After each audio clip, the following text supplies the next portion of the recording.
Right breaking చూస్తున్నాం. తెలంగాణ వ్యాప్తంగా పురపాలక ఎన్నికల పోరుకు రంగం సిద్ధమైంది.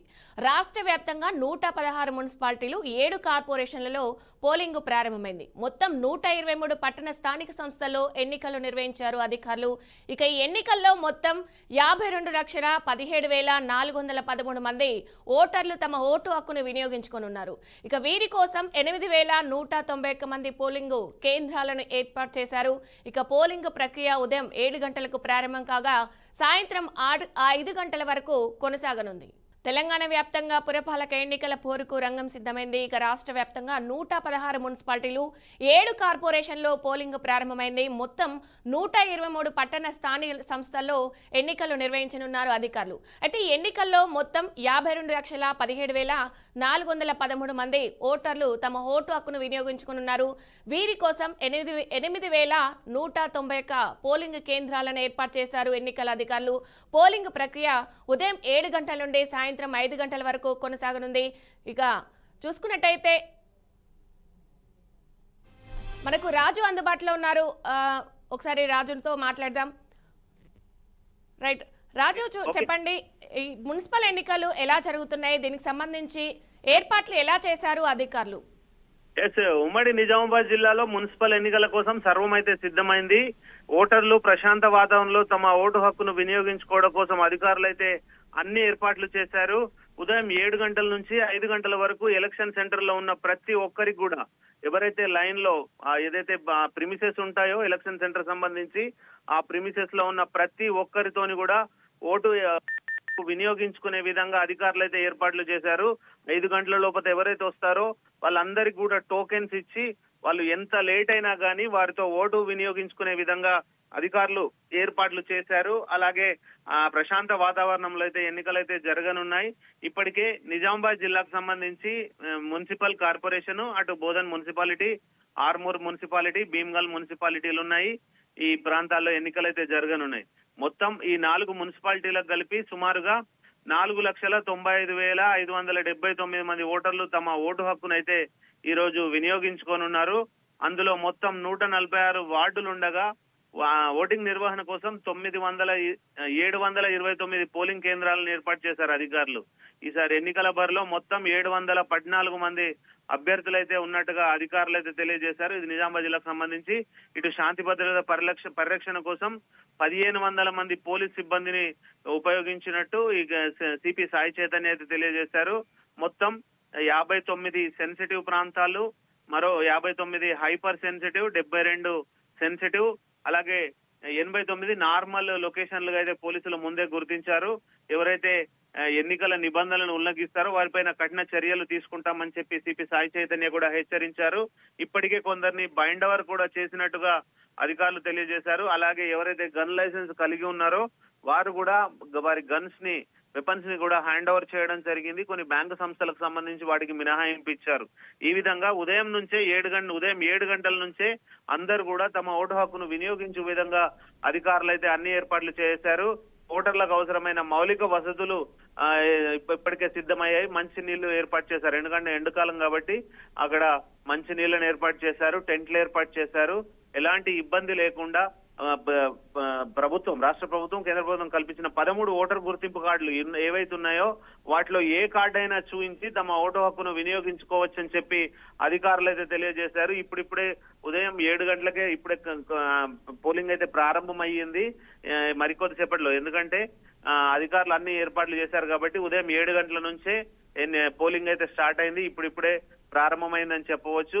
ఏదేమైనప్పటికీ కూడా మున్సిపల్ పురపోరు ఖచ్చితంగా ఇది అన్ని సిటీ ప్రాంతాల్లోనే ఉంటుంది కాబట్టి ఓటర్లందరూ కూడా ప్రశాంత వాతావరణం తమ ఓటు హక్కునైతే వినియోగించుకోనున్నారు.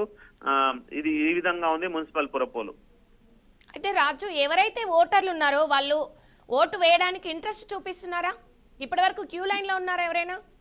ఎస్, ఇంకా ఇప్పటికైతే క్యూ లైన్ లో అయితే ఇంకెవరు రాలేదు. ఇప్పుడే ప్రారంభమైంది, 7 గంటలకే ప్రారంభమైంది కాబట్టి క్యూ లైన్లలో ఉండేంత లేదు. కాకపోతే కొన్ని ప్రాంతాల్లో మాత్రం అభివృద్ధి జరగలేదంటూ కొన్ని ఏరియాల్లో, ఫర్ ఎగ్జాంపుల్ నిజామాబాద్ సంబంధించి కాలనీ అని ఉంది, పూజారి కాలనీ, వాళ్ళంతా కూడా సుమారు అక్కడ 300 వరకు ఓట్లు ఉంటాయి.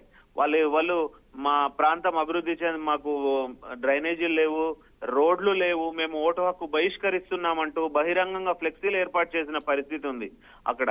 ఎందుకంటే ఏ నాయకులు వచ్చినా గానీ మాకు కనీసం అభివృద్ధి జరగడం లేదు. ఇన్ని రోజులు మా కాలనీ ఏర్పడి 30 సంవత్సరాలు గడుస్తున్నా కనీసం ఇంతవరకు మా ఈ ప్రాంతంలో డ్రైనేజీలు లేదు, రోడ్లు వేయలేదు. కాబట్టి ఈసారి మేము మున్సిపల్ ఎన్నికలను బహిష్కరిస్తున్నామంటూ వారు బహిరంగంగా ఫ్లెక్సీలు ఏర్పాటు చేశారు. ఇట్లా కొన్ని ప్రాంతాల్లో వాళ్ళు ఏంటంటే అభివృద్ధి జరగడం లేదు, మాకు ఏ నాయకులు గెలిచినా గానీ మాకు ఏం చెయ్యట్లేదు అంటూ చాలా ప్రాంతాలు కొన్ని ఏరియాలలో వాళ్ళు ఫ్లెక్సీలు పెట్టి నిరసన తెలిపిన పరిస్థితి అవుతుంది. ఇదే విషయంపై జిల్లా కలెక్టర్ ప్రస్తావించగా తాను కూడా ఖచ్చితంగా ఓటు అనేది హస్త్రం అది. ఎందుకంటే స్వేచ్ఛా వాతావరణంలో రాజ్యాంగం కల్పించిన హక్కు కాబట్టి ఖచ్చితంగా ప్రతి ఒక్కరు తమ ఓటు హక్కు వినియోగించుకోవాలి. అభ్యర్థులు నచ్చకపోతే నోటాకు వేయండి, కానీ ఖచ్చితంగా మీ ఓటు హక్కును వినియోగించుకోవాలని జిల్లా కలెక్టర్ కూడా తెలియజేశారు. కొన్ని ప్రాంతాల్లో ఇట్లా నిరసన తెలుపుతున్న పరిస్థితి ఉంది. కొందరు ప్రలోభాలకు గురి చేశారు, రాత్రంతా కూడా కొందరు డబ్బులు పంచారు, మద్యము మందు ఇట్లా చాలా మటుకు ప్రలోభాలకు గురి చేశారు. ఓటర్లు మాత్రం డిసైడ్ అయి ఉన్నారు ఎవరిని గెలిపించాలి అనే విషయంలో మాత్రం ఓటర్లు క్లియర్ గా ఉన్నట్టుగా తెలుస్తుంది. ఉదయం నుంచే కూడా కేంద్రాలకు తరలి వస్తున్నారు. ఓటు హక్కును ప్రశాంత వాతావరణంలో తమ ఓటు హక్కును అయితే వినియోగించుకుంటున్నారు. రైట్ రాజు, ఇప్పుడు అక్కడున్న పరిస్థితి ప్రకారం ఎవరి వైపు మొగ్గు చూపే అవకాశం ఉందంటారు? అక్కడ అంటే సిచ్యువేషన్ ఎలా ఉంది? అంటే ఈ అభ్యర్థి మాకు చాలా చేశారు అని ఎవరైనా మొగ్గు చూపి అంటే ఇప్పుడు ఏదైతే కాంగ్రెస్ అధికార పార్టీ ఉంది కానీ బీజేపీ కానీ బీఆర్ఎస్కి కానీ ఎటువైపు మొగ్గు చూపిస్తున్నారు ఎక్కువగా ఓటర్లు? ఇవి స్థానిక ఎన్నికలు, ఇవి గల్లీ ఎన్నికలు కాబట్టి ఖచ్చితంగా స్థానిక వ్యక్తి స్థానిక పర్సన్ కే ఎక్కువ ప్రిఫర్ చేస్తున్నారు. కొందరికి బీ ఫామ్ లో రాలేదు, కొందరు నాయకులు లోకల్ నాయకులు అంటే తమకు పని చేస్తారనుకున్న నాయకులకి ఇక్కడ బీ ఫాములు రాలేదు. అట్లాంటి తరుణంలో స్వతంత్ర అభ్యర్థులు కూడా గెలిచే అవకాశాలు ఎక్కువనే ఉన్నాయి.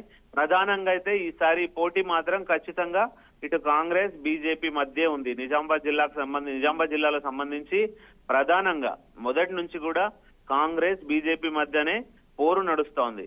ఇక కొన్ని ప్రాంతాల్లో ఎంఐఎం ఉంది, మరికొన్ని ప్రాంతాల్లో బీఆర్ఎస్ అభ్యర్థులు కూడా గట్టి పోటీనే ఇస్తున్నారు.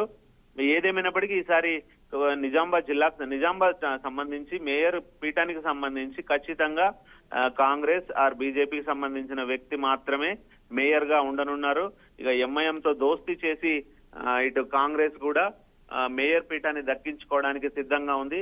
ఇక బీజేపీకి సంబంధించి బీజేపీ అభ్యర్థులు వారే సొంత మెజారిటీని తీసుకొని మేయర్ కైవసం చేసుకుంటామని వాళ్ళైతే ఆశాభావం వ్యక్తం చేస్తున్నారు. ఇటు సంజయ్ లాంటి ఎంపీ సంజయ్ మొదటి నుంచి కూడా ఇక్కడ లోకల్లో ఉంటూ ప్రచారం అయితే నిర్వహించారు. ఏదేమైనప్పటికీ కూడా ఈ రెండు పార్టీల మధ్య గట్టి పోటీ ఉందని చెప్పవచ్చు. ఇక కొన్ని ప్రాంతాల్లో అయితే కవిత తను సింహం సింబల్ పైన పోటీలో ఉంది. అంత పెద్ద పోటీ లేకపోయినప్పటికీ కొన్ని ప్రాంతాల్లో కూడా తను పోటీ చేసింది. అలాగే జనసేన కూడా ఈ కొన్ని వార్డుల్లో ఇక్కడ కార్పొరేషన్ సంబంధించి అక్కడ జనసేన కూడా పార్టీ పోటీలో ఉన్నారు. ఏదేమైనప్పటికీ మరికొద్ది సేపట్లో అభ్యర్థుల భవితం అయితే తెలియనుంది. ఈ రెండు పార్టీల మధ్య కాంగ్రెస్ బీజేపీ మధ్య ఎక్కువగా పోటీ ఉంది. Right, thank you Raju, thanks for the updates.